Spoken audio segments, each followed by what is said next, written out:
শুধু কি খেয়ে যাবি? এত খিদে তোর? গুলি কিন্তু অনেক টেস্টি, খাবি নাকি?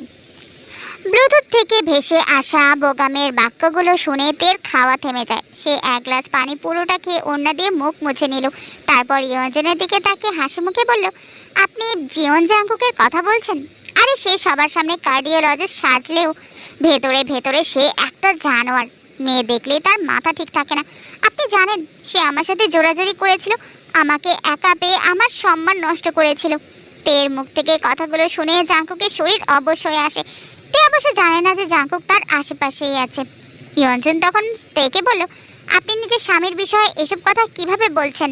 তে কিছু বলতে চাইলেও বলতে পারে না। তাকে যা যা বোগাম বলতে বলা হচ্ছে তাকে সেগুলোই যে বলতে হবে।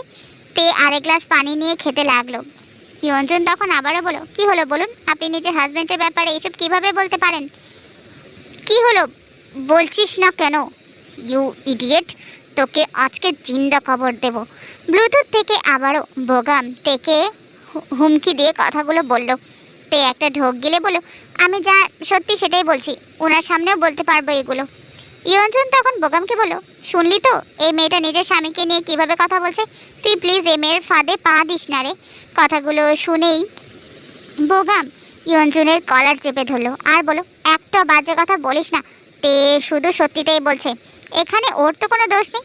আমি লোকটাকে দেখেছি, সে তের সাথে অনেক বাজে বিহেভ করেছিল। আই এম ড্যাম শিওর যে ওই লোকটা একটা প্রফেশনাল। তুই আমাকে সাহায্য কর তেকে ওই লোকটার হাত থেকে বাঁচাতে। ইয়ঞ্জন ইয়ঞ্জন জিজ্ঞাসা করলো, আমি কিভাবে সাহায্য করবো তোকে? বোগাম শান্ত কণ্ঠে বলল, আমি তেকে বিয়ে করতে চাই। ইয়ঞ্জন নিজের কলার ছাড়িয়ে বলল, পাগল নাকি? আরেক বেটার বউকে তুই কিভাবে বিয়ে করবি? বোগাম তের উদ্দেশ্যে বলল, তে লোকটাকে ডিভোর্স দিয়ে দেবে তাই না? তে তে উপর নিচ মাথা নাড়ালো আর বলল, আমি ওনাকে ডিভোর্স দিয়ে দিব। ইয়ঞ্জন বসা থেকে দাঁড়িয়ে গেল আর বলল, তোদের যা ইচ্ছা কর, আমি এসবের মধ্যে নেই। জিয়ন জাঙ্কুককে আমি নিজের ভাইয়ের চোখে দেখি, তার সাথে বেমানি আমি করতে পারবো না। বোগাম তখন বলল, তার জন্য তুই তোর বন্ধুকে সাহায্য করবি না? না করবো না, তুই থাক তোর মতো। আজকের পর থেকে আমাদের মাঝে আর কোনো সম্পর্ক থাকলো না। ইয়ঞ্জন ক্যাফে থেকে বেরিয়ে যায়। বোগাম কিছুক্ষণ চুপ থেকে তের হাতটা নিজের হাতের মুঠোয় নেয় আর বলে, তুমি চিন্তা করো না তে, আমি তোমাকে সেই নরক থেকে বের করবই যেভাবেই হোক। তে হাত ছাড়িয়ে নিতে চাইল, কিন্তু বোগাম আরও শক্ত করে হাতটা ধরল। জাঙ্কুকের মাঝে কোনো হেলদোল নেই, সে চুপচাপ দাঁড়িয়ে আছে যেন কোনো পাথরের মূর্তি। তের কানে ভেসে এলো ব্লুটুথের আবারও কথা, এবার সেটা কর। তে একটা শুষ্ক ঢোক গিলে বোগামের হাতটা দু হাতে চেপে ধরে ঠোঁটের নিকট আনলো। তারপর একটা ছোট্ট চুমু দিয়ে বলল, আই লাভ ইউ বোগাম। বোগাম হালকা হেসে বলল, আই লাভ ইউ টু তে। বোগাম এবার নুডলসের প্লেটটা তের দিকে এগিয়ে দিল আর বলল, পুরোটা খেয়ে নাও। তে মাথা নেড়ে খেতে লাগলো, কিন্তু তাড়াহুড়া করে খেতে গিয়ে খাবার গলায় আটকে গেল। তে টেবিলের উপর তাকিয়ে দেখলো পানি শেষ হয়ে গেছে। তে তখন বলল, পানি পানি খাবো। বোগাম পানি আনার জন্য উঠে দাঁড়ালো, কিন্তু তার আগে কেউ একজন তের দিকে পানি এগিয়ে দিল। তে পানিটা খেয়ে লোকটার দিকে না তাকিয়ে বলল, অনেক অনেক ধন্যবাদ আপনাকে। তোমাকে অনেক ধন্যবাদ মিসেস জিয়ন তেয়ং। এই জিয়ন জাঙ্কুকের জীবনটা হেল করে দেওয়ার জন্য তোমাকে আবারও অনেক ধন্যবাদ। আকস্মিক কারো গম্ভীর তীক্ষ্ণ কণ্ঠে তের অন্তরাত্মা কেঁপে উঠল। তে আর লোকটার দিকে তাকানোর সাহসটুকুও পেল না। সে ঠিক বুঝতে পেরেছে তার সামনে কে দাঁড়িয়ে আছে। জাঙ্কুক তখন আবারও রাগী কণ্ঠে বলল, তো মিস তে আপনার বিয়ে হবে শুনলাম, আমাকে দাওয়াত দেবেন না মিসেস জিয়ন তেয়ং? কথাটা শুনে তে শরীর শিউরে উঠল। বোগাম নিম্নস্বরে বলল, জিয়ন জাঙ্কুক? এখানে বসে কোনো রকম সিনক্রেট করবেন না আপনি। আপনি তের এক্স হাজব্যান্ড বলে আমি কিন্তু আপনাকে ছেড়ে দেব না। জাঙ্কুক এক হাত টেবিলের উপর রেখে তীক্ষ্ণ চোখে বোগামের দিকে তাকায় আর বলে, এক্স? আমি ওর এক্স হাজব্যান্ড? বাহ, ভালোই তো বললেন, কিন্তু আমি ঠিক কখন থেকে তের এক্স হয়েছি বলতে পারেন? আমার ঠিক মনে পড়ছে না। তে আপনি বলুন না, আমি কবে থেকে আপনার এক্স হাজব্যান্ড হয়েছি? তেকে নিশ্চুপ থাকতে দেখে জাঙ্কুক নিজের নিয়ন্ত্রণ হারিয়ে ফেলো, ঠাস করে তের গালে থাপ্পড় দিয়ে বসলো। সাথে সাথেই বোগাম জাঙ্কুকের শার্টের কলার খামচে ধরলো আর বলল, আপনার সাহস হয় কি করে আমার সামনে তের গায়ে হাত তোলার? জাঙ্কুক তখন রেগে বোগামকে বলল, আর তোর সাহস কি করে হয় আমাকে এই প্রশ্ন করার? জাঙ্কুক উল্টো দিকে ঘুরে বোগামকে মারতে লাগলো। তে চুপচাপ বসে আছে। জাঙ্কুক বোগামকে মেরে ফ্লোরের উপর ফেলে দিয়ে এগিয়ে আসে তের দিকে তাকিয়ে তের গাল চেপে রাগী কণ্ঠে বলে, চুপ করে বসে আছিস কেন? বল কবে থেকে আমি তোর এক্স হাজবেন্ড হয়েছি? জাঙ্কুক তের দিকে ঝুঁকিয়ে তের গাল চেপে ধরে রাগী কণ্ঠে কথাগুলো বলছিল। তার আগে তের চোখ থেকে পানি গড়িয়ে পড়ল। জাঙ্কুক আবারও তের দিকে তাকিয়ে রাগী কণ্ঠে বলল, তুই আমাকে মেরে ফেলার আগেই আমি তোকে মেরে ফেলবো। জাঙ্কুক জোর করে তেকে তুলে নিজের কাছে টেনে নিল। এক হাত গলিয়ে দিল তের চুলের ভাঁজে, আরেক হাত দিয়ে তের কোমর চেপে ধরল। তে তখন বলল, ছেড়ে দিন আমাকে, আমি ডিভোর্স দিয়ে দিব আপনাকে, আর কোনো কিছুই চাই না আমার, ছেড়ে দিন। চুপ, কি বলছিলিস তুই জানি? আমি জোর করেছিলাম তোর সাথে?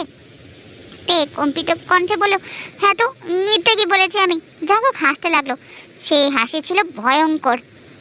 জাঙ্কুক হাসতে হাসতেই বলল, আরো কি বলেছিলিস জানি? মেয়ে দেখলে আমার মাথা ঠিক থাকে না। তে জাঙ্কুককে দূরে সরিয়ে দিতে চাইলো, কিন্তু এক চুলও সরাতে পারলো না জাঙ্কুককে। জাঙ্কুক তখন তের দিকে তাকিয়ে বলল, এরকম করছিস কেন? তোর সব সত্য কথার মধ্যে এই মিথ্যা কথাটা আমি মানতে পারলাম না। হ্যাঁ, তোকে দেখলে আমার মাথা ঠিক থাকে না, এটা সত্যি, কিন্তু আর কাকে দেখে আমার মাথা ঠিক ছিল না বলতে পারিস? জাঙ্কুক কিছুক্ষণ স্থির চোখে তের দিকে তাকিয়ে রইল। তের চেহারাটা আজকে ফ্যাকাশে লাগছে। জাঙ্কুক ডেভিল একটা স্মাইল দিয়ে বলল, তুই আমাকে মেরে ফেলতে চাস তাই না? জাঙ্কুক থামলো, তেকে ওপর নিচ পরখ করে ফের বলল, তুই নিজেই তো এক্সপায়ার্ড হয়ে গেছিস, হানি থেকে পয়জন বি হয়ে গেছিস। আমি তো তোকে খেয়েই মরতে চাই। পয়জন বি খাবো তোকে? জাঙ্কুকের কথা শুনে তের মাথা ঘুরে গেল। সে নিজ থেকেই বলে উঠল, ছাড়ুন আমাকে, শর্তের কথা ভুলে গেছেন দেখছি। কথাটা শোনা মাত্রই জাঙ্কুক থেকে ছেড়ে দিল আর বলল, ডিভোর্সের কাগজটা পাঠিয়ে দিস, অপেক্ষা করব তোর ডিভোর্সের কাগজের। জাঙ্কুক কোনো দিকে আর না তাকিয়ে ক্যাফে থেকে বেরিয়ে গেল। জিহোপো তার পিছু পিছু চলে যায়। তে চেষ্টা করেও জাঙ্কুককে কোনো কিছুই বোঝাতে পারেনি, কারণ তাতে জাঙ্কুকের যে বিপদ হতে পারে। বোগাম ঠোঁটের কোণে লেগে থাকা রক্তটুকু মুছে উঠে দাঁড়ালো। তে তার সামনে গিয়ে হাত জোর করে বলল, আপনি প্লিজ আমাকে ছেড়ে দিন। কেন করছেন এমন? কি ক্ষতি করেছি আমি আপনার? বোগামের চেহারার কাঠামো পুরাই বদলে দিয়েছে জাঙ্কুক। বোগাম উত্তরে কিছু না বলে ইশারা করে পেছনে তাকাতে বলল। তে পেছনে তাকিয়ে দেখলো 3 থেকে 4টা বডিগার্ড টাইপের লোক তাদের দিকেই তাকিয়ে আছে। বোগাম হাতের ইশারা দিয়ে চুপ থাকতে বলল তেকে। তে তখন কান্না করে বলল, আমি আর সহ্য করতে পারছি না, আমার মা হসপিটালে আছে, তার এখন কি অবস্থা সেটাও আমি জানি না, আমাকে প্লিজ ছেড়ে দিন। বোগাম ইশারা দিয়ে বোঝালো তের কানে থাকা ব্লুটুথের মাধ্যমে কেউ একজন সব কথাই শুনছে, তাই তের চুপ থাকা উচিত। তে ইশারা বুঝতে পেরে চুপ হয়ে গেল। সেই 3 থেকে 4 জন লোক কিছুক্ষণ দাঁড়িয়ে থেকে তে আর বোগামকে ইশারায় ডাক দেয়। তে যেতে না চাইলেও বোগাম জোর করে তেকে নিয়ে একটা কালো রঙের গাড়িতে উঠে বসলো। ঘড়ির কাঁটা 11টা ছুঁয়ে ছুঁই। জাঙ্কুক নিজের রুমে বসে ড্রিঙ্কস করছে। যদিও বা সে আগে প্রায় সময় ড্রিঙ্কস করতো, কিন্তু আজ থেকে 3 মাস আগের ঘটনার পর জাঙ্কুক আর ড্রিঙ্কস ছুঁয়েও দেখেনি। কিন্তু 3 মাস পর আজকে বাড়িতে আসার সময় সে এগুলো নিয়ে এসেছে। যদিও বা সে এখনো পুরোপুরিভাবে বিষয়টা মেনে নিতে পারেনি। তের মতো এত কম বয়সে একটা মেয়ের দ্বারা কিভাবে এসব সম্ভব? জাঙ্কুকের জন্য তার একটু খারাপ লাগলো না। ড্রিঙ্কস করতে করতে এক পর্যায়ে জাঙ্কুক ঘুমিয়ে যায়।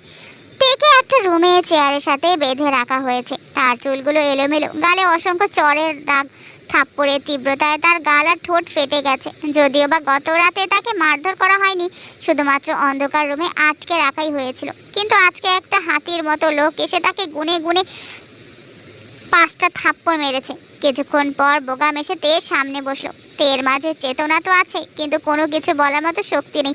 তে গতকাল হসপিটালে বোরখা পরেই গিয়েছিল, কিন্তু বোগামের সাথে ক্যাফেতে যাওয়ার সময় তাকে একটা 3 পিস দেওয়া হয়েছিল, যেটা এখনো তার পরনেই আছে। বোগাম তের সামনে থাকা টেবিলের উপর একটা ফোন এনে রাখলো। তে কোনো প্রকার প্রতিক্রিয়া করলো না। তার মাথা একদিকে হেলে রয়েছে, ঘেমে যাওয়ার কারণে চুলগুলো মুখের সাথে লেপ্টে আছে। হঠাৎ করেই ফোনের অপর পাশ থেকে একটা হাসির শব্দ ভেসে আসলো। তে জানে এই লোকটা হচ্ছে ইয়োনো। তের এখনো সেই রাতের কথা মনে আছে, যে রাতে ইয়োনো তাকে ভুং ভাং বুঝিয়ে জাঙ্কুকের রুমে আটকে দিয়েছিল। সবাইকে ভুলে গেলেও এই লোকটার কণ্ঠস্বর কখনো ভুলতে পারবে না তে। ইয়োনো তখন বলতে লাগলো, ভেবেছিলাম জাঙ্কুককে সেদিন ড্রিঙ্কস দিয়ে করতে বাধ্য করার পর যে কে আর তোর দিকে ফিরেও তাকাবে না, কিন্তু সেটা তো হলো না। কথাটা যেন তের কানে তীব্র আন্দোলন তুললো। তে নিভু নিভু চোখে সামনে টেবিলের উপর রাখা ফোনটার দিকে তাকালো। ইয়োনো তখন আবারও বলল, কিন্তু জেকে তো সেই ঘটনার পর তোকে পাওয়ার জন্য আরো বেশি পাগল হয়ে গেল। লোকটার কণ্ঠ শুনে তের প্রচন্ড ঘৃণা হচ্ছে। ইয়োনো তখন বলল, জানিস তো আমার মাঝে মাঝে ইচ্ছা হয় জেকে কিসের জন্য এত বেশি পাগল সেটা টেস্ট করে দেখতে, বাট ইয়োনো আমি আবার কারো ছাড়া জিনিস খাই না। লোকটা বিকট শব্দে হেসে উঠল। ইয়োনো আবার বলল, আমি এখনো বুঝতে পারছি না যে এত কিছু করার পরেও জেকে তোর কথা এখনো কেন ভাবছে। ট্রাস্ট মি, ওর জায়গায় আমি থাকলে কখন আরেকটা বিয়ে করে নিতাম। ওর উপরে আমার প্রচন্ড রাগ উঠছে জানিস তো। ইচ্ছে করছে জাংকুকের হাড়টা খুলে এনে পরীক্ষা করে দেখতে যে সেখান থেকে কেন তোকে এখনো বের করতে পারছি না আমি, কিন্তু সেটাও করতে পারবো না, কারণ জেকের হার্ট খুলে ফেললে তো মরে যাবে, আর ওকে তো আমি মেরে ফেলতেও পারবো না। তে সবগুলো কথা মন দিয়ে শোনার পর বহু কষ্টে মাথা সোজা করে বসলো। তারপর কান্না জড়িত কণ্ঠে নিম্নস্বরে ইয়োনোকে জিজ্ঞেস করলো, উনি উনি আমাকে ইচ্ছে করে করেননি?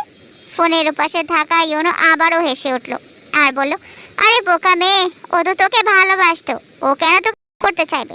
তাছাড়া জেকে অনেক মহান ছিল, কোনো মেয়ের দিকে বান্দা ফিরে তাকাতো না। আরে আমার তোকে হিজ বলেই মাঝে মাঝে মনে হতো, বাট ও তো এক রাতেই তোকে প্রেগনেন্ট বানিয়ে ছেড়ে দিয়েছে। ইয়োনোর কথা শুনে তের গলা শুকিয়ে এলো। তার মানে ইয়োনো জানে যে তে প্রেগনেন্ট? এটা তের জন্য মোটেও ভালো খবর নয়। তে প্রেগনেন্ট এটা শুনে বোগাম আর চোখে একবার তের দিকে তাকালো। তে ঠোঁট চেপে কান্না করে দিল আর বলল, প্লিজ আমাকে আমাকে ছেড়ে দিন, আমি আপনাদের কি ক্ষতি করেছি? তের আওয়াজ বড্ড ক্ষীণ শোনালো, যেন ফিসফিসিয়ে কথা বলছে। ইয়োনো তখন আবারও হেসে বলল, তুই আমার কোনো ক্ষতি করিসনি, তবে একজনের অনেক বড় ক্ষতি করেছিস, আর সে আমার পার্টনার। তোকে ছেড়ে দেবো, তবে তার আগে তুই ডিভোর্স পেপারে সাইন করবি আর জেকের বাচ্চাকে প্রসার করে ফেলবি, ওকে? তুই কান্নার মাঝে বলে উঠলো, না না প্লিজ, আমি আমার বাবুকে নিয়ে অনেক দূরে চলে যাব, কখনো তার কাছে ফিরেও যাব না। আমার বাবুটার কোনো ক্ষতি করবেন না। আরে না, আমার পার্টনার বলেছে বাচ্চাটাকে রাখা যাবে না, তো সেই কথা মতোই কাজ হবে।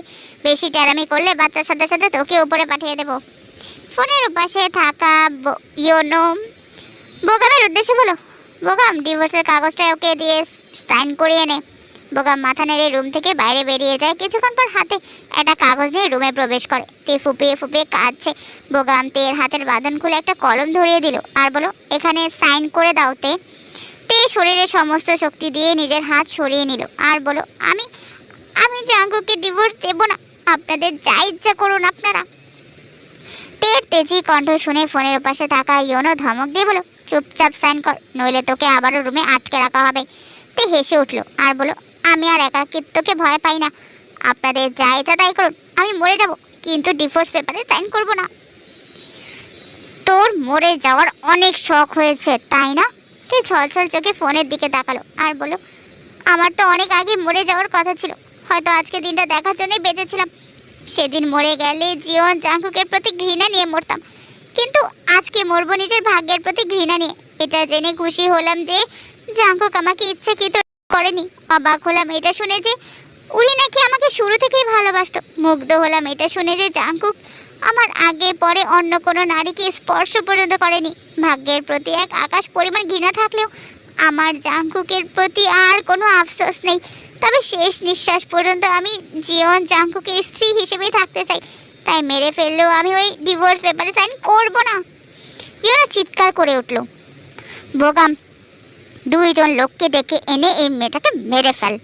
বোগাম কিছুটা ঘাবড়ে গেল, কিন্তু তের মাঝে কোনো প্রতিক্রিয়া নেই। এমন সময় ফোনের ওপাশে থাকা ইয়োনোর হাত থেকে আরেকজন লোক ফোনটা টেনে নিয়ে যায়। তারপর রুক্ষ কণ্ঠে ইয়োনোকে বলে, ও ডিভোর্স পেপারে সাইন না করা পর্যন্ত ওকে মারবি না। ও যদি ডিভোর্স পেপারে সাইন না করে তাহলে জেকে কখনোই দ্বিতীয় বিয়েতে রাজি হবে না। আমি জেকে চিনি, জেকে সারা জীবন এই মেয়েটার জন্যই অপেক্ষা করবে। ওই লোকটার কথা শুনে তের চোখ বড় বড় হয়ে যায়। তের মনে হচ্ছে এই কণ্ঠটাও সে এর আগে শুনেছে, কিন্তু সে পুরোপুরিভাবে বুঝতে পারছে না যে লোকটা আসলে কে, কারণ লোকটার বাচনভঙ্গি অন্যরকম। তে মনে মনে ভাবতে লাগলো, তার মানে ওই ডিভোর্স পেপারে সাইন না করা পর্যন্ত আমাকে ওরা মারবে না, এটাই আমার কাছে একমাত্র সুযোগ। কথাগুলো ভেবে তে মুখে হাসি টেনে বলল, আমি ওই ডিভোর্স পেপারে সাইন করে দিতাম, কিন্তু আপনারা আমার গায়ে হাত তুলেছেন, টর্চার করেছেন আমাকে, সেজন্যই আমি ওই ডিভোর্স পেপারে সাইন করব না। একটা কথা শুনে রাখুন, আমাকে টর্চার করে কখনোই ওই ডিভোর্স পেপারে সাইন করাতে পারবেন না আপনারা। দ্বিতীয় লোকটা ফোনের ওপাশ থেকে বলল, দেখা যাক তুই কতক্ষণ টর্চার সহ্য করতে পারিস। পিঠের ওপর যখন স্পেশাল ডোজ পড়বে তখন সুর করে পেপারে সাইন করে দিবি। বোগাম কিছু একটা ভেবে বলে উঠল, বস আপনারা নিশ্চিন্তে থাকুন, আমি তো আছি। আমি তেকে দিয়ে আজকে রাতের মধ্যে পেপারগুলোতে সাইন করিয়ে নেব, আপনারা কেউ এই নিয়ে ভাববেন না। লোকটা আবারও ফোনের ওপাশ থেকে বলল, সেটা তোর জন্য ভালো হবে বোগাম। ঠিকঠাক কাজ না হলে তুইও কিন্তু টাকাগুলো পাবি না। কাল সকালের মধ্যে মেয়েটাকে দিয়ে ডিভোর্স পেপারগুলোতে সাইন করিয়ে রাখবি, তারপর ওর মরার শখটাও পূরণ করে দিবি। ওকে এমন স্পেশাল ডোজ দিয়ে মারবি যেন লসটাও কেউ কখনো খুঁজে না পায়। বোগাম তখন বলল, ওকে বস।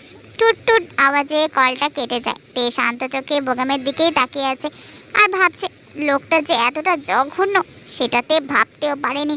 বোগাম তখন তেকে বলো, তে শোনো, ডিভোর্স পেপারগুলোতে সাইন করে দাও। তে কিছুক্ষণ চুপ থেকে বলো, আমাকে ছেড়ে দিন। আমি ছেড়ে দিতে পারলে অবশ্যই দিতাম তে, আমি নিজ থেকে তোমাকে এখানে আনিনি। ওনারা আমাকে যা করতে বলবে আমাকে তাই করতে হবে। তুমি হয়তো বিশ্বাস করবে না, কিন্তু আমি তোমার ব্যাপারে কিছুই জানতাম না। আমাকে যখন যা করতে বলা হয়েছে আমি শুধু তাই করেছি তে। তে ধীর কণ্ঠে জিজ্ঞেস করলো, প্রথম থেকেই আপনি আমার সাথে অভিনয় করেছেন তাই না? বোগাম হ্যাঁ বোধক মাথা নেড়ে বলো, তোমাকে অ্যাক্সিডেন্ট থেকে বাঁচানো বাদে সব কিছুই আমি ওনাদের কথা মতো করেছিলাম তে। অ্যাক্সিডেন্ট আপনাদের প্ল্যানের বাইরে ছিল? আমাদের প্ল্যান নয়, সব কিছুই শুধুমাত্র ওনাদের প্ল্যান। আমি শুধুমাত্র ওনাদের কথা মতো কাজ করেছি। এমনকি তোমার নামটাও ওনারাই আমাকে বলেছে। তে সব কিছু শুনে নিজের পেটের উপর হাত রেখে বলো, আমার বাবুকে আমি বাঁচাতে চাই। তে তুমি সত্যি প্রেগনেন্ট? তে মাথা নাড়িয়ে হ্যাঁ বলল আর বলল, আমাকে আমাকে অন্তত হেল্প করুন এখান থেকে বের হতে। বোগাম একটা শ্বাস ছেড়ে বলো, আমি পারবো না তে, ওনারা আমাকে টাকা দেবে, আর সত্যি বলতে টাকাগুলো আমার অনেক প্রয়োজন। তে মাথা তুলে বোগামের দিকে স্থির চাহনি নিক্ষেপ করে বলো, আপনি টাকা দিয়ে কি করবেন? আমি সেদিন তোমাকে মিথ্যা বলেছিলাম যে আমার নানু মারা গেছে। আসলে আমার নানু মারা যায়নি তে, সে বেঁচে আছে। কিন্তু বোগামের কণ্ঠ ভারী হয়ে এলো। বোগাম তখন আবারও বলল, আমার নানুর হার্ট ফেল করেছে তে, এখন মাত্র 25% কাজ করছে। ডাক্তার বলেছে অপারেশন না করলে বেশি দিন বাঁচবে না। বোগাম চোখ নামিয়ে নিল আর বলল, বাইপাস সার্জারি করতে হবে, 5 লাখ টাকার উপরে খরচ। আমি স্টুডেন্ট, LLB করছি, সেই সাথে একটা ছোটোখাটো চাকরিও করি। তার উপরে আমার বাবা মা নেই। আমি ছোট থাকতেই তার একটা অ্যাক্সিডেন্টে মারা গেছে। নানু ছাড়া আমার আপন বলতে কেউ নেই। টাকাগুলো আমার খুব প্রয়োজন তে, আমি তোমাকে সাহায্য করতে পারবো না। তে মনোযোগ দিয়ে বোগামের কথাগুলো শুনলো আর বলল, ওনারা আপনাকে কত টাকা দেবে? তে স্বাভাবিক কণ্ঠ শুনে বোগাম কিছুটা অবাক হয়েছে। এরকম পরিস্থিতিতেও মেয়েটাও এতটা স্বাভাবিক কিভাবে? তে আবারও বলুন আমাকে করার জন্য ওনারা কত টাকা দেবে আপনাকে?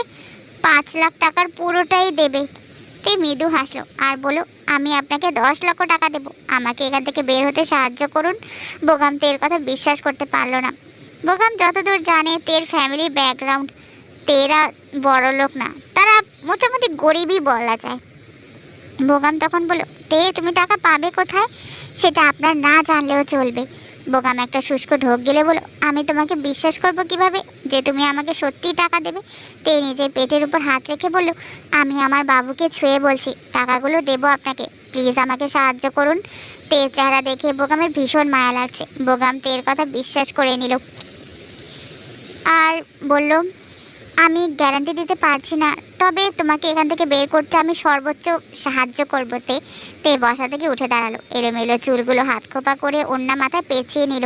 কয়েকবার দোয়া ইউনুস পরে দরজার সামনে এসে বোগামকে বলল, আপনি শুধু আমার কথা মতো কাজ করুন। বোগাম মাথা নেড়ে তের সামনে এসে দাঁড়ালো। তে আবারও বলল, বাইরে গিয়ে দেখে আসুন আশেপাশে মোট কতজন আছে। বোগাম রুম থেকে বেরিয়ে গেল। 15 মিনিট পর সব কিছু চেক করে তের কাছে ফিরে এলো। বোগাম তখন তেকে বলল, বাইরে বেশি গার্ডস নেই, সবাই ঘুমিয়ে গেছে, কিন্তু মেন গেটে কয়েকজন গার্ডস আছে। তে ঠোঁট চেপে কিছু একটা ভেবে বলল, আপনি কোনোভাবে ওনাদের গেট থেকে 1 মিনিটের জন্য সরাতে পারলেই আমি বেরিয়ে যেতে পারবো।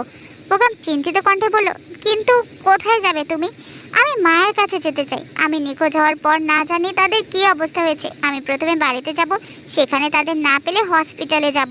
বোগাম একটা শ্বাস ফেলে বলল, তোমার এখন সেখানে যাওয়া উচিত হবে না। তোমাকে না পেলে এখানে লোকেরা হন্য হয়ে খোঁজা শুরু করবে তোমাকে। জীবন ভিলা এখান থেকে 20 মিনিটের রাস্তা, তুমি বরং সেখানেই যাও। জীবন জাঙ্কুকের সাথে থাকাটাই তোমার জন্য এখন বেশি সেফ হবে। তে অবাক চোখে তাকায় আর বলে, আপনি জীবন ভিলা কিভাবে চেনেন? ডিভোর্স লেটারটা আনার জন্য আমি আজকে সকালে সেখানে গিয়েছিলাম। তে ডিভোর্স লেটার ওই বাড়ি থেকে এনেছেন আপনি? বোগাম হ্যাঁ বোধক মাথা নাড়ায়। কে দিয়েছিল আপনাকে ডিভোর্স লেটার? আমি জানি না তে কে দিয়েছিল, আমাকে শুধু লোকেশন দিয়ে বলা হয়েছিল যে জীবন ভিলার সামনে থাকা দারোয়ানের কাছ থেকে একটা কাগজ আনতে হবে। ব্যাস, আমি শুধু তাদের অর্ডার ফলো করেছি। আপনি তাড়াতাড়ি যান, আমাদের হাতে আর বেশি সময় নেই। বোগাম বোগাম একটু ইতস্তত করে বলো, তে টাকাগুলো কখন দেবে? দেখো আমার কিন্তু টাকাগুলো অনেক প্রয়োজন। আমি যে করেই হোক 2 দিনের মধ্যে আপনার সাথে কন্ট্যাক্ট করব। তাছাড়া আপনার ফোনে তো আমার নাম্বার আছেই। তুমি আমার নাম্বার ব্লক করে রেখেছো। তে তে বেশ বিরক্ত হলো। এখন এসব কথা বলার জন্য তার হাতে সময় নেই। তে তখন আবারও বলল, আপনাকে বললাম তো আমি নিজে থেকে আপনার সাথে কন্ট্যাক্ট করব, বিশ্বাস করুন আমাকে। বোগাম একটা শ্বাস ফেলে রুম থেকে বেরিয়ে যেতে নেবে, কিন্তু তার আগে ফিরে এসে তের দিকে কিছু টাকা এগিয়ে দিল। তে একবার টাকাগুলোর দিকে তাকিয়ে পুনরায় বোগামের দিকে তাকালো। বোগাম অন্যদিকে তাকিয়ে বলল, এখানে 500 টাকা আছে, নিজের কাছে রাখো। আর রাতের আধারে রাস্তা হারিয়ে ফেলো না যেন, কোথাও লুকিয়ে থেকো, কারণ সকাল হওয়ার আগে কেউ তোমার পালিয়ে যাবার বিষয়ে জানতে পারবে না। তবে সকাল হতে একটা ট্যাক্সি নিয়ে জীবন ভিলায় চলে যেও। আর আমার মনে হয় ওই বাড়িতেও তোমার শত্রু আছে, তাই সবসময় চোখ কান খোলা রেখোতে। তে মাথা নেড়ে টাকাটা নিল।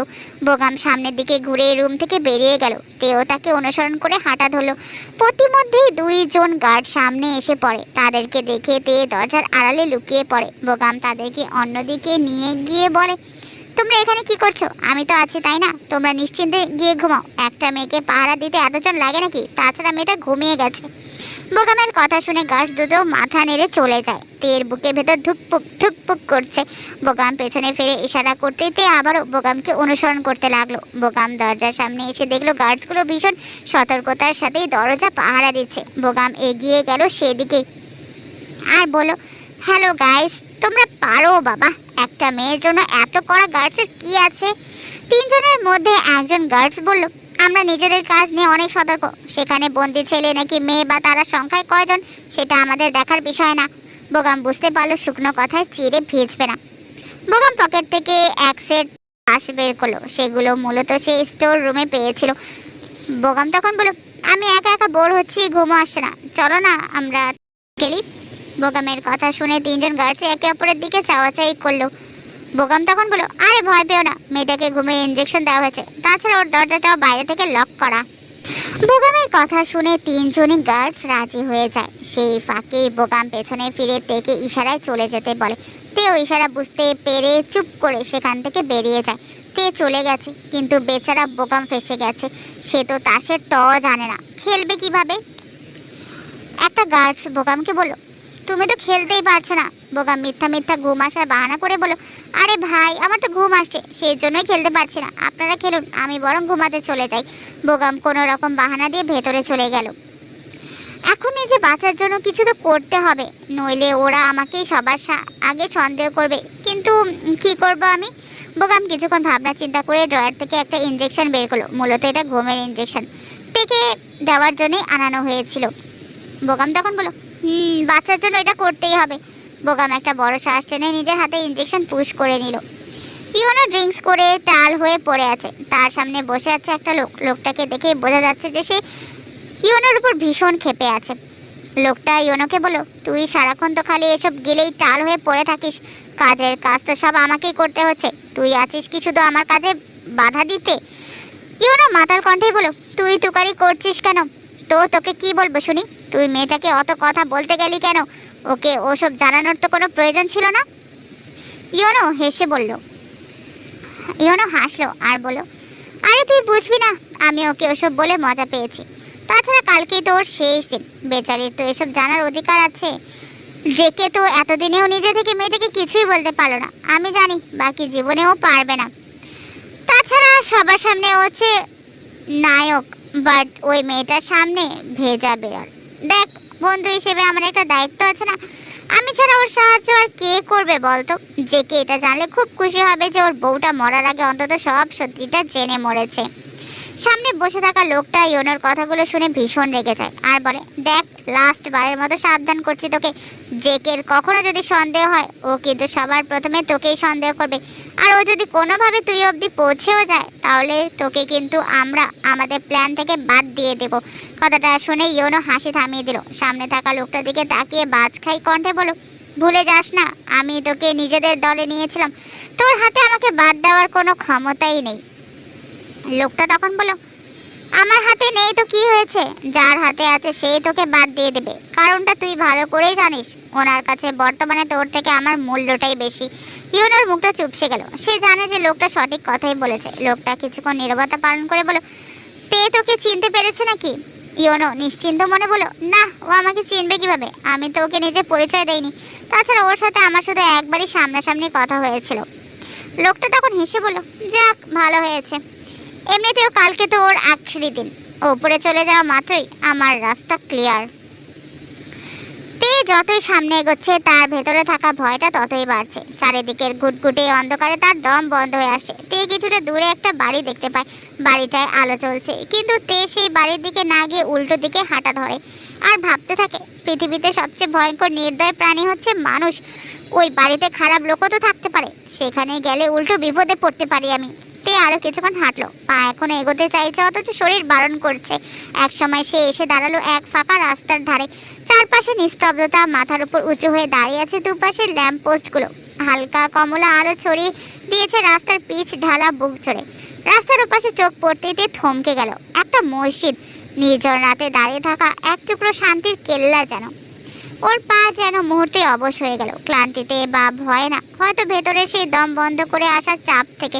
আর এক পাও যেন তোলা যাচ্ছে না, তবুও ধীরে ধীরে এগোতে লাগলো সে সেই মসজিদের দিকে। মসজিদের পাশে গিয়ে জানালার পর্দাটা একটু সরিয়ে উকি দিল। ভেতরে আলো কম, কিন্তু জ্যোৎস্নার মতো এক শান্ত আভা ছড়িয়ে আছে। একজন বৃদ্ধ লোক কিবলার দিকে মুখ করে দাঁড়িয়ে আছেন, তাহাজ্জুদের নামাজে মগ্ন, তার কপাল মাটিতে, ঠোঁটে নিঃশব্দ কোরআনের আয়াত। এই দৃশ্য দেখে তের বুক থেকে যেন ভার নেমে গেল। সে ধীরে এক স্বস্তির নিঃশ্বাস ফেল, মনে হলো অনেকদিন পর বাতাসে একটু অক্সিজেন আছে। তে মনে মনে ভাবলো, আর যাই হোক, খারাপ লোকেরা মসজিদের ধারের কাছেও আসবে না, এই ব্যাপারে আমি নিশ্চিন্ত। মসজিদের উঠানে পা রাখতে এক অদ্ভুত শীতলতা ছড়িয়ে পড়ল তের সমস্ত শরীর জুড়ে, যেন পায়ের নিচের টাইলসে জমে থাকা রাতের শিশির সরাসরি ওর হৃদয়ে ছুঁয়ে গেল। ক্লান্ত বিধ্বস্ত তে ধীরে ধীরে একটা দেয়ালের পাশে গিয়ে বসে পড়ল। আকাশ তখনও জেগে আছে, তারাগুলো নিঃশব্দে তাকিয়ে যেন কোনো অজানা রহস্যের সাক্ষী হতে এসেছে। দূরে কোথাও একটা কুকুর ঘেউ ঘেউ করে উঠল। আবার নীরবতা। মসজিদের দেয়াল ঘেঁষে বসে তে চুপচাপ শুনতে থাকলো নামাজের সুর। বৃদ্ধ লোকটি এখন রুকুতে গিয়েছে, সেই কোমল নিরবধি গতি, কোনো তাড়াহুড়া নেই, কোনো চাঞ্চল্য নেই, যেন তার প্রতিটি সিজদা এক একটা নিঃশব্দ আরতি। তে চোখ বন্ধ করলো। আজ বহুদিন পর কোনো ভয় নেই, ভয় না পেয়ে চোখ বন্ধ করলো তে। পেছন থেকে একটা হালকা বাতাস বইল, তের ওনাটা একটু দুলে উঠলো। তে তবুও স্থির। এই নির্জন অবস্থায় সে এক বিন্দু আশ্রয় খুঁজে পেয়েছে। যতক্ষণ না সকাল হয়, যতক্ষণ না আবার বাস্তব তাকে টেনে নিয়ে যায় অন্য এক অন্ধকারে। ভোর হতেই নামাজ আদায় করে কিচেনে চলে এসেছে জিন, তার সাথে মুন আর কাজলও আছে। জিন সার্ভেন্টদের রান্নার মেনু বুঝিয়ে দিচ্ছিলেন। তখনই মুন, জিমিনের মা, তার কাছে এসে বলল, বড় ভাবি, আমি আর জিমিন নিজেদের বাড়িতে চলে যাব ভাবছি। মা মোটামুটি সুস্থই আছে, তাছাড়া আগামীকালকে জিমিনের বাবা দেশে ফিরবেন। জিমিনের মায়ের কথা শুনে জিন একটা শ্বাস ফেলে বলল, আমি জানি মুন, জেকের কাজকর্মে তোমরা অনেক বেশি ব্যথিত হয়েছো, কিন্তু এখন নিশ্চয়ই বুঝতে পারছো যে ওই মেয়েটাই আমার ছেলেকে ফাঁসিয়েছিল। না জানি কোথা থেকে পেট বাঁধিয়ে সেই দায়ভার আমার ছেলের উপর চাপিয়ে দিয়েছে।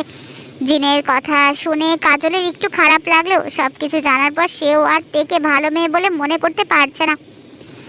জিমিনের মা মুন সুযোগ পেয়ে বলে উঠল, ভাবি, আমরা সবাই বুঝতে পেরেছি যে মেয়েটাই আমাদের জেকে বাবাকে ফাঁসিয়েছে, কিন্তু এত কিছুর পরেও তো জেকে বাবা মেয়েটার জন্যই পাগল হয়ে যাচ্ছে। জিন তখন বলল, কি সব বলছো তুমি? আমার ছেলে ওর জন্য পাগল হচ্ছে না মুন, আমার ছেলে তো নিজের করা ভুলের জন্যই আফসোস করছে। ভাবছি ছেলেটা কিছুটা স্বাভাবিক হলে একটা ভালো মেয়ে দেখে বিয়ে দিয়ে দেব। তখন জিমিনের মা বলল, তুমি কি জিমিনকে আর নিজের ছেলের বউ বানাতে চাইছো না ভাবি? জিন খুশি হয়ে বলল, এত কিছুর পরেও সেটা আমি কিভাবে চাইতে পারি বলো তো? তুমি কি আর জিমিনকে জেকের সাথে বিয়ে দিতে রাজি হবে? মন তখন বলল, দেখো ভাবি, জেকের সাথে মেয়েটা চিটিং করেছে। তাছাড়া আমরা সবাই জানি যে জেকে আর মেয়েটা আলাদা রুমে থাকতো। আমার তো জিমিনকে জেকের সাথে বিয়ে দিতে কোনো আপত্তি নেই। জিন যেন আকাশের চাঁদ হাতে পেল। এত কিছুর পরেও মুন যে জিমিনকে জেকের সাথে বিয়ে দিতে রাজি হবে সেটা নিয়ে তার মনে একটু সন্দেহ ছিল, সেটাই সে ক্লিয়ার করে নিয়েছে। তাহলে আর কি, জিমিনকে বিয়ের জন্য তৈরি হতে বলো মুন। সকাল 8টা নাগাদ সবাই এক এক করে ডাইনিং টেবিলে এসে বসে। জিন সবার দিকে তাকিয়ে একটা ছোট্ট শ্বাস ফেললো। রোজের দিকে তাকিয়ে বলো, রোজ তোর ভাইকে ডেকে নিয়ে আয় যা। রোজ কপাল কুঁচকে মায়ের দিকে তাকালো আর বলো, মা তুমি যাও না, জানোই তো ভাইয়াকে ডাকতে গেলেই ভাইয়া রেগে যায়, তাও বারবার কেন আমাকে যেতে বলো।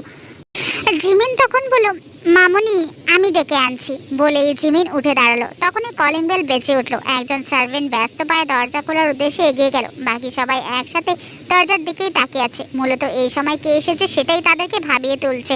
অবশ্যই জিমিন সেদিকে খেয়াল না করেই জাঙ্কুকে ডাকতে চলে গেল। দরজা খুলে দিতেই তে হন্তদন্ত হয়ে বাড়ির ভেতরে ঢুকে পড়লো। এই সাত সকালে তেকে আসতে দেখে উপস্থিত সবাই চমকে গেল। তে আশেপাশে না তাকিয়ে সিঁড়ি বেয়ে উপরে যেতে নেবে, তখনই জিন তাকে মানা করলো আর বলল, এই মেয়ে কোথা থেকে এসেছো? বলা নেই কওয়া নেই, হন্য হয়ে কোথায় যাচ্ছে শুনি? জিনের কথা শুনে তে থমকে দাঁড়ালো। বউ হয়ে আসার পর এই প্রথম জিন তের সাথে কথা বলেছে।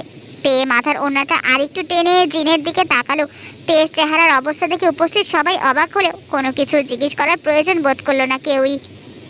তে তখন বলল, আমার পরীক্ষা শেষ, তাই আমি ফিরে এসেছি, নিজের রুমেই যাচ্ছিলাম। তের কথা শুনে জিন তেরে এলেন আর বললেন, এই মেয়ে বেশি ন্যাকামো করবে না বলে দিলাম। এতদিন অনেক সহ্য করেছি তোমাকে, কিন্তু এবার আর সহ্য করবো না। কোন নাঙের তো অভাব নেই তোমার, যাও না তাদের সাথেই ফুর্তি করো। নাকি সেসব নাং তোমার চাহিদা ঠিকঠাকভাবে পূরণ করতে পারছে না? তে ছলছল চোখে জিনের দিকে তাকালো আর বলল, আম্মা আপনারা আমাকে ভুল বুঝবেন না, দয়া করে আমার পুরো কথাটা শুনুন। জিন তখন রেগে বলে, একদম চুপ, আম্মা বলে ডাকবেন আমাকে। তোমার মতো মেয়ের চেহারা দেখলেও ঘৃণা লাগে আমার। কি ভেবেছিলে তুমি? হ্যাঁ, তুমি যা ইচ্ছা তাই করে যাবে আর আমার ছেলে তোমাকে কিছুই বলবে না? তে অসহায় চোখে জিনের দিকে তাকিয়ে রইল। তখনই মুন এগিয়ে এসে বলল, কোন সাহসে বাড়িতে পা রেখেছিস বলতো? লজ্জা করলো না একটু? ওহ, লজ্জা থাকলে তো করবে। তোর মতো মেয়েরা তো লাজ লজ্জা সব সস্তা দামে বাজারে বিক্রি করে দেয়। নিশ্চয়ই তোর নতুন প্রেমিকের শখ মিটে গেছে, সেই জন্যই কি আবার চান্স খুঁজতে এই বাড়িতে এসেছিস? কথাগুলো শুনে তের মাথা ঘুরতে লাগলো। সে জানে এখানে থাকাটা তার জন্য সেফ হবে না। সুযোগ পেয়ে এখন সবাই মিলে তাকে আক্রমণ করবে। তে মুখে কিছু না বলে উল্টো দিকে ঘুরে দ্রুত পায়ে সিঁড়ি ডিঙে জাঙ্কুকে রুমের দিকে ছুট লাগালো। আচমকা তের কাণ্ডে বাকি সবাই হকচকিয়ে গেল। জিন তখন বলল, এই মেয়েটা আবারও গিয়ে আমার ছেলের ব্রেন ওয়াশ করবে, কিন্তু সেটা আমি আর কিছুতেই হতে দেব না। বিড়বিড় করে কথাগুলো বলে জিনও তের পিছু নিলেন। বাকি সবাইও খাওয়া দাওয়া বাদ দিয়ে জাঙ্কুকের রুমের উদ্দেশ্যে পা বাড়ালো। জিমিন বেশ কিছুক্ষণ ধরে জাঙ্কুকের রুমের দরজায় নীরব উদ্বেগে কড়া নাড়ছিল। বারবার নক করলেও ভেতর থেকে কোনো সাড়া আসছিল না। ঠিক এমন সময় জিমিনের দৃষ্টি গেল দূরের হলরুমে। দ্রুত পায়ে ছুটে আসছে তে, তার চোখে মুখে আতঙ্ক আর অস্থিরতার ছাপ, যেন কোনো অজানা শঙ্কা তাকে তাড়া করে বেরিয়েছে। তে একটিবারও জিমিনের দিকে না তাকিয়ে সোজা গিয়ে দরজায় ধাক্কা দিতে লাগলো, যেন তার নিঃশেষিত প্রাণ শক্তিটুকু দিয়ে সেই বন্ধ রুমের ভেতর পৌঁছাতে চায়। তে তখন বলতে লাগলো, শুনছেন, দরজা খুলুন না প্লিজ। তে কেঁপে উঠলো, কণ্ঠস্বর থরথর করে উঠলো কান্নায়। বাধা দিয়ে আর রাখতে পারলো না নিজেকে, চোখের জল গড়িয়ে পড়লো গাল বেয়ে। জিমিন থমকে দাঁড়িয়ে তাকিয়ে রইল, মুখে বিস্ময়, চোখে অবিশ্বাস। জিমিন তখন বলল, এই মেয়ে, এই তুমি এই বাড়িতে আসলে কিভাবে?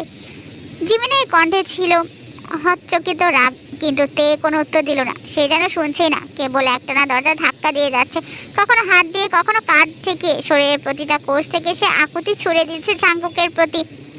দরজা নক করছে আর বলছে, আল্লাহর দোহাই লাগে জাঙ্কুক, আপনি দরজাটা খুলুন। হঠাৎ করে অপ্রত্যাশিতভাবে দরজাটা খুলে গেল। তে কোনো প্রস্তুতি ছাড়াই সামনের দিকে ছিটকে গিয়ে সোজা জাঙ্কুকের বুকের সাথে ধাক্কা খেলো। তার সমস্ত ক্লান্তি, আতঙ্ক আর স্বস্তি যেন এই মুহূর্তে গলে গিয়ে জাঙ্কুকের শরীরে ভর করলো। জাঙ্কুক হতচকিত হয়ে দাঁড়িয়ে রইল, চোখে এখনো ঘোলাটে দৃষ্টি। গত রাতে ড্রিঙ্কস করতে করতে সে জ্ঞান হারিয়েছিল।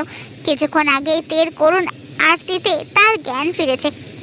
রুমটা পুরোপুরি সাউন্ড প্রুফ হলেও দরজায় এমন ধাক্কাধাক্কি শব্দ প্রবেশ করেছে ভেতরে।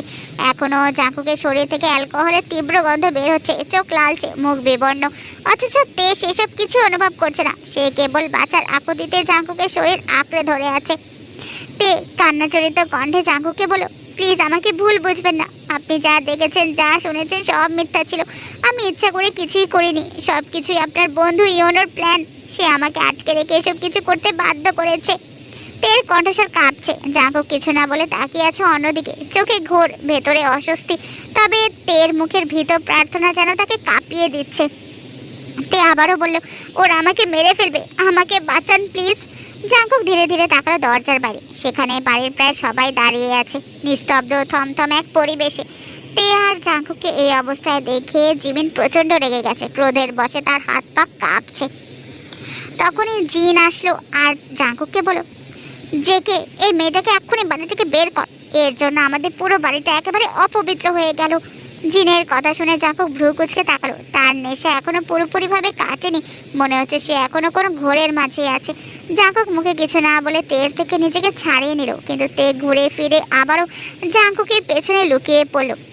জিন তখন বলল, জেকে ওকে বের কর বলছি। কথাটা বলতে বলতেই জিন এগিয়ে এলেও জাঙ্কুকের দিকে, কিন্তু রুম থেকে আসা অ্যালকোহলের উটকো গন্ধে জিন তেকে টেনে নিয়ে যেতে পারলো না।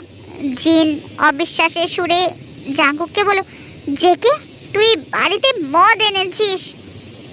প্রশ্নটা শুনে তে চোখ বড় বড় করে জাঙ্কুকের দিকে তাকালো, কিন্তু জাঙ্কুকের মাঝে কোনো ভাবান্তর নেই। জাঙ্কুক তীক্ষ্ণ কণ্ঠে বলল, সকাল সকাল নাটক শুরু করেছো কেন তোমরা? সবাই বের হও আমার রুম থেকে। জাঙ্কুক উল্টো দিকে ঘুরে ওয়াশরুমের দিকে চলে যেতে নিলেই তে পেছন থেকে জাঙ্কুকের শার্টের আরেকটা অংশ খামচে ধরলো। জাঙ্কুক বেশ বিরক্ত হয়ে তের দিকে তাকালো আর বলল, কি সমস্যা? বের হও আমার রুম থেকে। তে একটা ঢোক গিলে সামনের দিকে তাকিয়ে দেখলো জিন, জিমিন আর মুনের জ্বলন্ত চোখ তার দিকেই তাকিয়ে আছে। তে তখন বলল, প্লিজ আমাকে সবকিছু বুঝিয়ে বলার সুযোগটুকু দিন। সবকিছু শোনার পর আপনি আমাকে বের করে দিলে আমি নীরবে বের হয়ে যাব, প্লিজ। জাঙ্কুকের ঘোর কিছুতেই কাটছে না। শাওয়ার নেওয়া জরুরি। সে তের হাতটা ছাড়াতে গেলে তে আরো শক্ত করে জাঙ্কুককে জড়িয়ে ধরলো। এরকম দৃশ্য দেখে নামজুন, কাজল আর গংয়েও কিছুটা বিভ্রান্ত হয়ে ব্যস্ত পায় নিজেদের রুমে চলে গেল। জাঙ্কুক খিটখিটে মেজাজে বলল, আমাকে ফ্রেশ হয়ে আসতে তো দিবি নাকি? তে মাথা নাড়িয়ে বলল, না, আমি আপনাকে ছাড়বো না, কোনোভাবেই আপনাকে আমি ছাড়তে পারবো না।